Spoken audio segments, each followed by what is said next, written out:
Atrás dejamos las Navidades, un tiempo propicio para la lectura, para sabrosos libros que nos deleitan con esas entrañables aventuras y avatares. Lo cierto es que en estas Navidades he leído bastante sobre Robert Louis Stevenson, y una de sus obras magnas es El extraño caso del Dr. Jekyll y Mr. Hyde. Y buscando en mis archivos encontré un caso parecido, parecido en la forma, en la concepción, pero acontecido en la década de los 60, en el siglo XX, en el perdido ya siglo XX. Es el caso al que yo suelo llamar el caso del Doctor Ácido.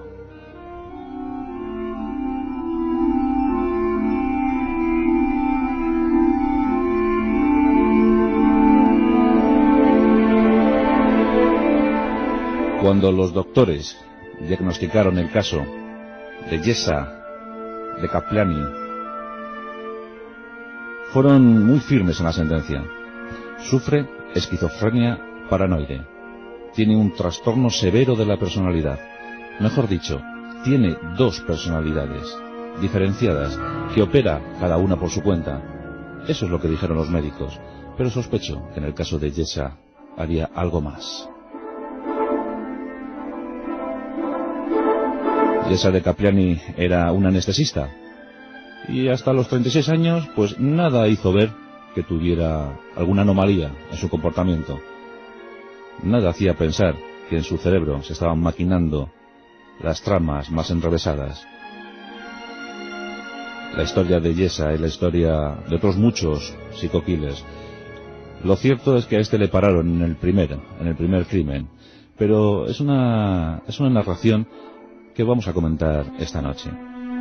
Todo sucedió en el verano de 1962. En ese verano, Yesa de Kaplani había conocido a una joven corista de 25 años. Él tenía 36. Fue un flechazo. Fue amor a la primera vista. Un amor intenso, voraz, caliente. Las dos almas congeniaron y pronto pensaron en unirse en matrimonio, y así lo hicieron en ese verano tan calentito del año 62. Pero pronto comenzaron las obsesiones en la mente de Yesa. Yesa era de buena familia, era de origen húngaro, una familia aristócrata en tiempos, venida menos, que tuvo que emigrar a los Estados Unidos. Pero no había existido ningún inconveniente en esa familia. El caso es que cuando se casó con la chica, pronto empezó a obsesionarse con algo: la infidelidad. La infidelidad y la belleza. Su mujer era enormemente bella y muy propensa, según Yesa, a la infidelidad. Tenía que parar, tenía que atraparla, tenía que impedir a toda costa que su joven y hermosa esposa se escapara del hogar. Un mes más tarde de matrimonio, les encontramos en un chalecito para jóvenes parejas. Y en ese chalet, Yesa empieza a urdir un plan, un tétrico plan, un lúgubre plan. Quiere impedir que su esposa se escape, que su esposa le sea infiel. ¿Cómo lo puede conseguir? Suprimiéndole la belleza del cuerpo. Eso es lo que pensó Yesa. La joven permanecía ajena a todo lo que se estaba gestando alrededor. Yesa en poco tiempo, gracias a su condición de anestesista, se hizo con suficiente cantidad de química para poder realizar su macabro plan. Pronto, en el garaje de ese chalet, empezó a almacenar la suficiente cantidad de ácido como para llevar a cabo sus fines. Él tenía unas notas que había pinchado en la pared para que las leyera su esposa. Provocarle temor era su único fin, pero veía que la esposa no reaccionaba, que la chica no reaccionaba. En esas notas se podía leer: primer punto, nunca debes gritar. Segundo punto, siempre debes hacer lo que yo te diga. Tercer punto, cumpliendo los otros dos requisitos, no te mataré. La joven corista pensaba que su marido bromeaba. Hasta entonces había sido de talante simpático, afable, siempre dispuesto a pasarlo bien. Ella nunca supuso lo que le iba a ocurrir. Finalmente, el 28 de agosto de 1962, Yessa de Kapliani consiguió el ácido suficiente. Asestó varios golpes a la joven, muchísimos golpes, hasta que deformó literalmente su cara. Después de dejarla inconsciente, recurrió al ácido.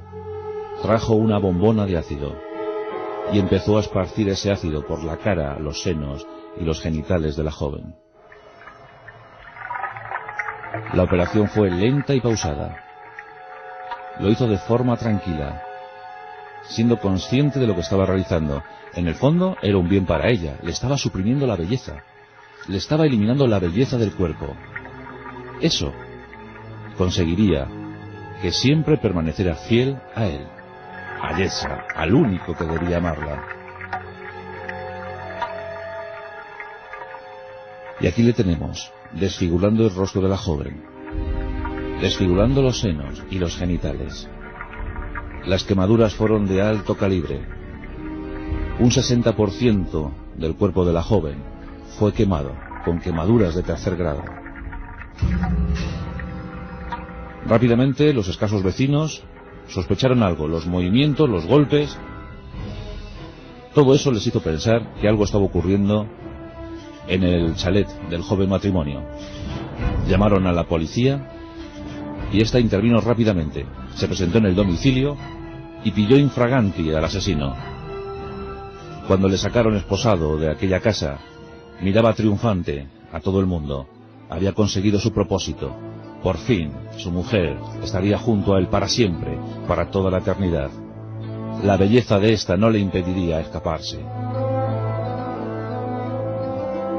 Yessa estaba muy tranquilo, porque él no había hecho nada.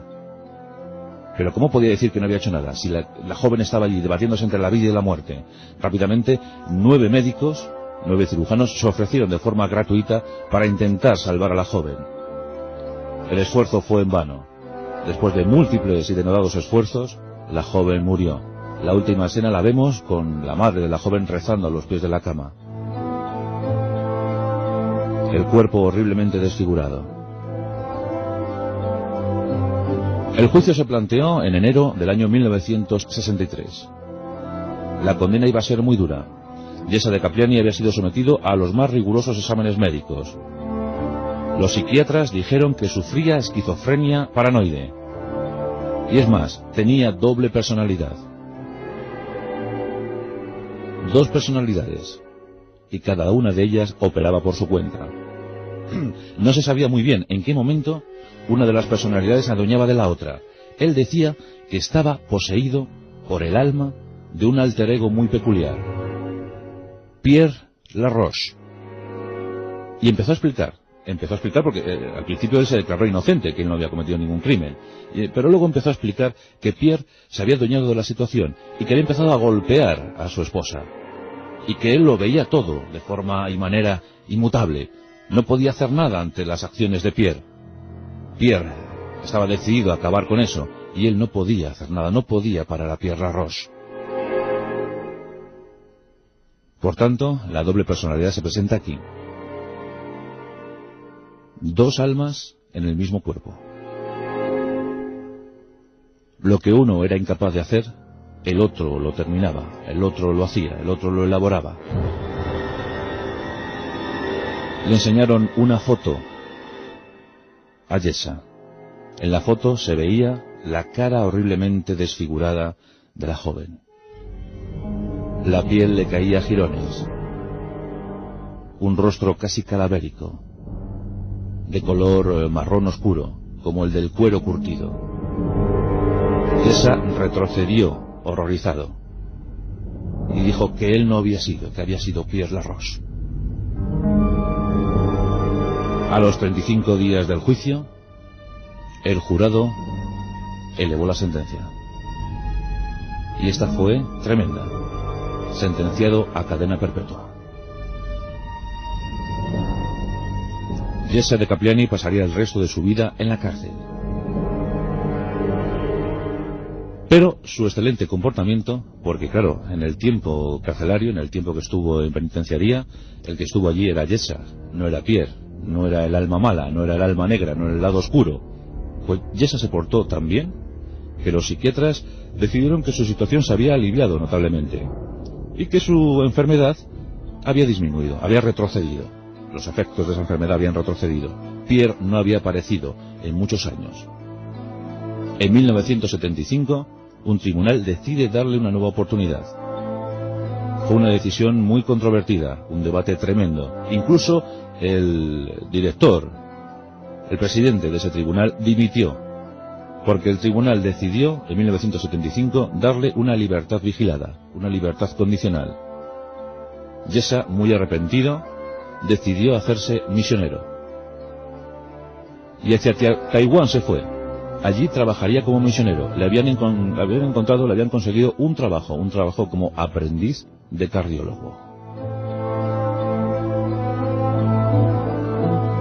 Por tanto, desde 1975, aquel que fue condenado a cadena perpetua por un asesinato que según él no cometió, solo fue su alter ego, su alma negra, trabajó como misionero en Taiwán, intentando aliviar el alma de otras gentes. Que sepamos, no hemos vuelto a tener noticias de Yesa, de Kapiani, no hemos vuelto a tener más noticias. Ni siquiera sabemos, ni siquiera somos conscientes si Pierre Laroche se adueñó alguna vez más del cuerpo de aquel atormentado. Lo que sí sabemos es que la joven corista murió. La mente de los humanos, siempre tan intrincada, siempre tan perversa, siempre dispuesta a cometer el mal.